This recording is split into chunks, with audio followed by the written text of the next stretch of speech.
Hello बच्चों, कैसे हैं आप? आशा करती हूँ आप सभी स्वस्थ और प्रसन्न होंगे। मैं अपनी कहानी को शुरू करने से पहले एक संस्कृत का श्लोक आप सभी के समक्ष प्रस्तुत करते हुए आगे बढ़ना चाहूंगी। उद्यमेन हि सिद्ध्यन्ति कार्याणि न मनोरथे न हि सुप्तस्य सिंहस्य प्रविशन्ति मुखे मृगाः। अर्थात यदि हम नित्य अपने कार्य में लगे रहते हैं तभी हमारे सभी मनोरथ या मन में सोचे हुए काम पूरे होते हैं। जिस प्रकार एक खूंखार सिंह भी चुप रहकर या शांत बैठकर अपने शिकार को नहीं पकड़ सकता, अपने शिकार को उसे पकड़ने के लिए उसके पीछे भागना पड़ता है, दौड़ना पड़ता है और बहुत मेहनत करनी पड़ती है। तो जीवन में सफल होने के लिए सबसे पहले कड़ी मेहनत और लगन बहुत ज़रूरी है। इसके बल पर हम जो चाहे वो प्राप्त कर सकते हैं। तो शुरू करते हैं आज की रोचक कहानी। इसका शीर्षक है सफलता की। एक बार की बात है, एक गांव में दो बच्चे रहते थे। एक बच्चा 10 वर्ष का था तो दूसरा बच्चा 6 वर्ष का था, किंतु उन दोनों में बड़ी गहरी मित्रता थी। साथ खेलते, साथ खाना खाते, साथ घूमने जाते और साथ ही स्कूल भी जाते। एक दिन की बात है, दोनों खेलते खेलते गांव से कुछ दूरी पर निकल गए। उन्हें पता भी नहीं चला। अब वो वहां खेल ही रहे थे कि अचानक जो बड़ा बच्चा था 10 वर्ष का, उसका पैर फिसला और वो सीधा कुएं में जा गिरा। गिरने के बाद वो बहुत चिल्लाया, बचाओ बचाओ, मेरी जान चली जाएगी। और वो जो छोटा बच्चा था उसने देखा कि मैं अपने मित्र के लिए क्या करूं कि इसकी जान बच जाए।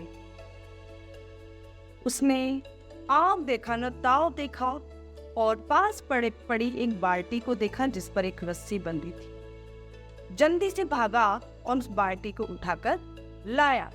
उसने उस बाल्टी को कुएं में डाला। चारों ओर देखा, कोई मदद करने वाला नहीं था। तब उसने कहा, जो क्षमता मुझ में है वही लगाकर मैं शुरू करता हूँ, अपनी दोस्त की जान तो मैं जरूर बचाऊंगा। और इस तरह से उस बाल्टी को उसने डाला। उसके दोस्त ने उस बाल्टी को बहुत मजबूती के साथ पकड़ा और उसने उसे खींचना शुरू किया। खींचना आसान नहीं था क्योंकि वो बालक छोटा था। उसने फिर भी हार नहीं मानी और बहुत परिश्रम के साथ, मेहनत के साथ वो उसे खींचता गया और अंत में उसके मित्र की जान बच गई। दोनों आपस में गले मिलकर बहुत रोए और अपनी गलती पर पछताए और डर भी रहे थे कि घर जाएंगे तो उनके माता पिता भी उन्हें बहुत डांटने वाले हैं। किंतु ऐसा कुछ हुआ नहीं। वो घर गए और अपने माता पिता को ये सारी कहानी उन्होंने सुनाई, किंतु किसी ने भी विश्वास नहीं किया कि एक 6 वर्ष का बालक किस तरह से एक 10 वर्ष के बालक को खींच सकता है। अरे, उसमें तो इतनी भी क्षमता नहीं कि वो एक बाल्टी को उठा सकता।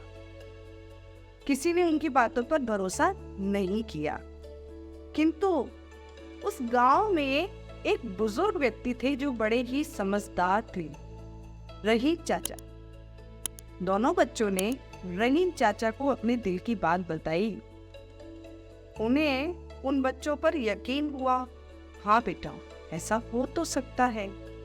तभी गांव वाले सभी इकट्ठे होकर रहीम चाचा के पास आए और पूछने लगे कि चाचा, ये बात तो हमें समझ में आ गई कि इन बच्चों ने ऐसा किया, किंतु हमारा प्रश्न है कि इसने ऐसा किया क्यों?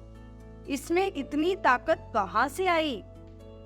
तभी रहीम चाचा ने एक बड़ा ही सुंदर उत्तर दिया उन्होंने कहा कि भाइयों, जब ये अपने मित्र की जान बचा रहा था तब आसपास में कोई नहीं था जो इसे ये कहता कि बेटा तू ये नहीं कर सकता।